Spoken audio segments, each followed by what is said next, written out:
Assalamualaikum. Saudara-saudara sekalian di mana saja kalian berada, semoga kalian sehat selalu dengan kalian mendengarkan kisah-kisah penuh hikmah ini bersama Sahibul Hikayah dalam channel Habib Betawi.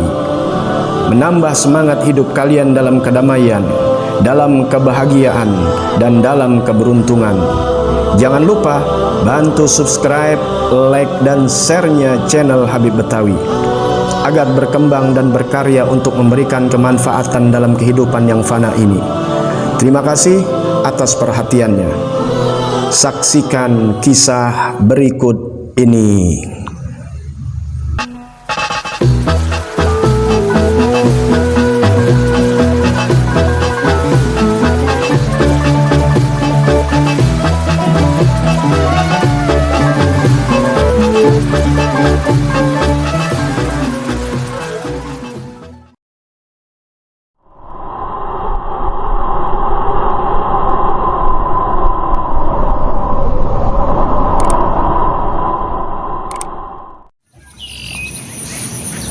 Alkisah, ada seorang pemuda soleh.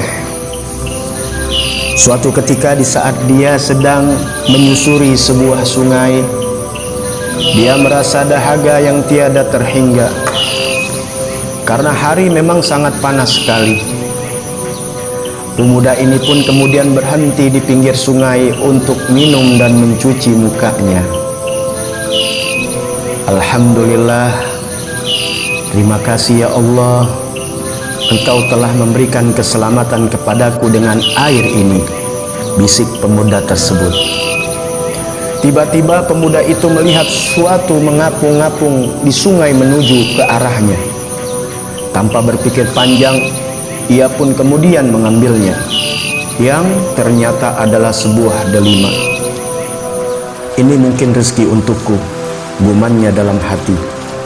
Kemudian ia memakan delima itu. Tetapi di saat delima itu termakan setengahnya, ia pun teringat sesuatu. Astagfirullah, astagfirullah. Kalau ada buah delima terjatuh, berarti di sekitar sini ada sebuah kebun.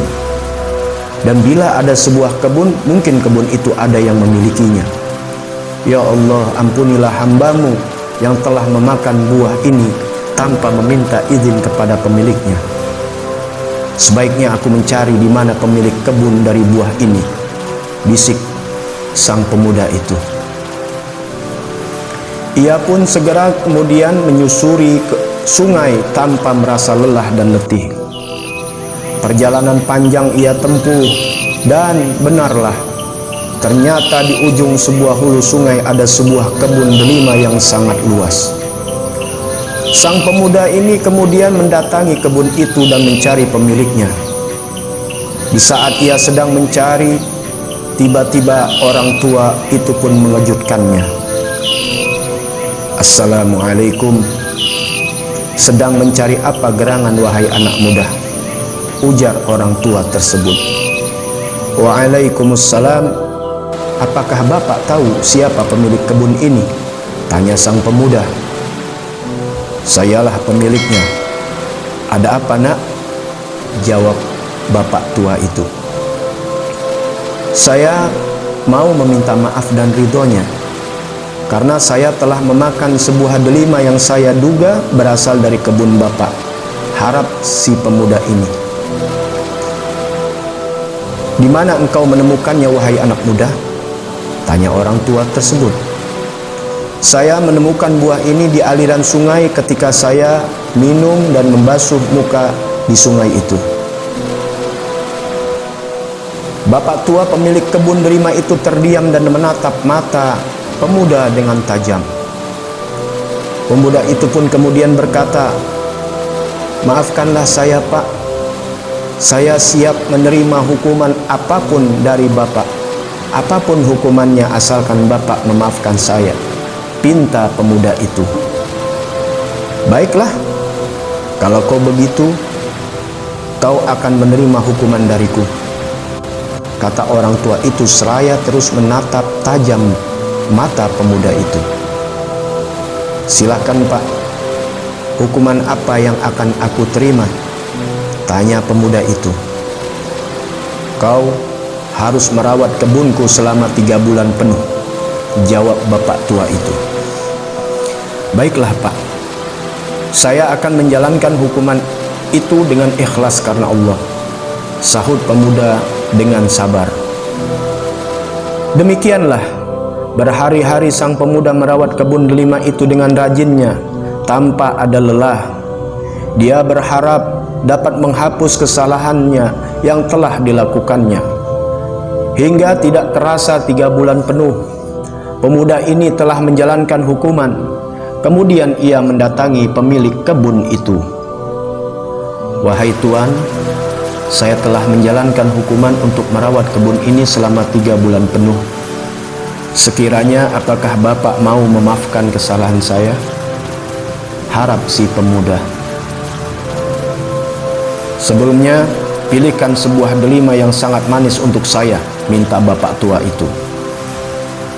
Jika itu bisa menebus kesalahan saya akan pilihkan yang terbaik, sahut pemuda itu dengan yakin.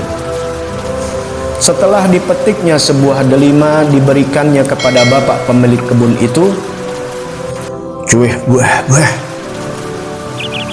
Apa yang kamu lakukan selama 3 bulan ini? Kenapa kamu malah memetik delima yang rasanya tidak manis?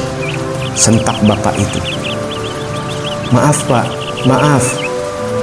Selama 3 bulan ini saya hanya diperintah untuk merawat kebun ini. Saya tidak pernah sama sekali mencicipi buah delima ini. Jadi saya tidak bisa memilih buah yang bagus, jawab pemuda itu dengan harunya. Terkejutlah sang bapak tua itu dan dalam hatinya bergumam, ini pemuda sangat jujur. Sangat jarang ada pemuda seperti ini di muka bumi. Baiklah, aku akan menghukummu lagi karena kamu memilih buah yang salah, kata bapak tua itu tiba-tiba. Aku mempunyai seorang anak gadis bernama Fatimah. Dia buta, tuli, bisu, lumpuh. Kau harus menikahinya, tatap bapak tua itu. Kaget bukan kepalang, badan pemuda itu pun gemetar. Tubuhnya berkeringat karena ia berpikir begitu berat ujian dan hukuman yang ia terima. Kenapa? Apakah kamu tidak bersedia? Tanya pemilik kebun itu.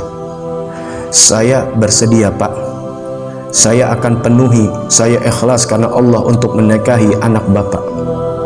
Asalkan Bapak mau mengikhlaskan buah delima yang saya telah makan, jawab pemuda itu dengan penuh harap. Akad nikah pun dilakukan dengan sukses. Saat selesai akad nikah, tiba sang pemuda ini pun hendak memasuki kamar pengantin yang di dalamnya telah menunggu anak gadis pemilik kebun delima tersebut. Assalamualaikum, sahut pemuda itu sambil membuka tirai kamar. Waalaikumsalam, silahkan masuk, aku telah menunggumu sedari tadi, seorang gadis menjawab dari dalam kamar. Pemuda itu terkejut bukan kepalang mendengar jawaban itu. Oh maafkan saya, mungkin saya salah memasuki kamar ini. Sebenarnya saya mencari gadis bernama Fatimah yang bisu. Dia itu anak pemilik kebun delima, ujar pemuda itu dengan bingung. Sayalah yang kau cari, jawab gadis itu. Oh tidak mungkin. Kau tidak bisa mendengar dan berbicara, pikir pemuda dengan kagetnya. Pemuda itu pun berlalu dengan tergesa-gesa meninggalkan gadis itu dan menemui pemilik kebun. Maafkan saya Pak, saya telah salah kamar. Saya telah lancang memasuki sebuah kamar seorang gadis cantik, kata pemuda itu. Kau tidak salah kamar nak. Yang kau masuki memang kamar Fatimah, anakku satu-satunya. Dan yang kau temui di dalam kamar memang anakku, dialah Fatimah, jawab orang tua itu meyakini. Tetapi kenapa saya tidak melihat dia buta, tuli, bisu dan lumpuh? Tanya pemuda itu dengan heran. Ketahuilah anakku, Fatimah anak gadisku memang buta, tuli dan lumpuh. Tapi yang aku maksud dia buta karena dia tidak pernah menggunakan kedua matanya untuk melihat hal-hal yang haram. Dia tuli karena telinganya tidak pernah digunakan untuk mendengarkan pembicaraan-pembicaraan yang haram. Dia bisu karena dia tidak pernah menggunakan mulutnya untuk berbicara yang haram. Dan dia lumpuh karena dia tidak pernah berjalan ke tempat-tempat yang haram.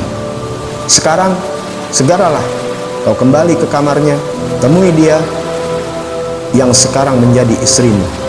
Pinta orang tua itu. Betapa bahagia pemuda itu yang ternyata mendapatkan seorang istri yang bukan hanya cantik jelita. Betapa bahagia pemuda itu yang ternyata mendapatkan seorang istri yang bukan hanya cantik jelita, namun seorang gadis yang beriman dan taat kepada Allah Subhanahu wa taala. Pemuda itu adalah Tuan Idris bin Abbas radhiyallahu anhu. Sehingga lahirlah seorang bayi yang cerdas dan rupawan, yaitu Tuan Muhammad bin Idris bin Abbas bin Syafiq dari buah perkawinan mereka berdua, yang menjadi salah satu imam madhab, yaitu julukan Al-Imam Syafi'i radhiyallahu anhu. Hikmah dari cerita tersebut, janganlah makan dari uang haram atau makanan haram atau dari sumber yang tidak jelas. Jangan suka berdusta, berbohong dan tidak bertanggung jawab. Carilah pasangan hidup yang bakti kepada Allah dan Rasul-Nya. Kejujuran dan kesabaran akan membuahkan keberhasilan, kejayaan dunia akhirat.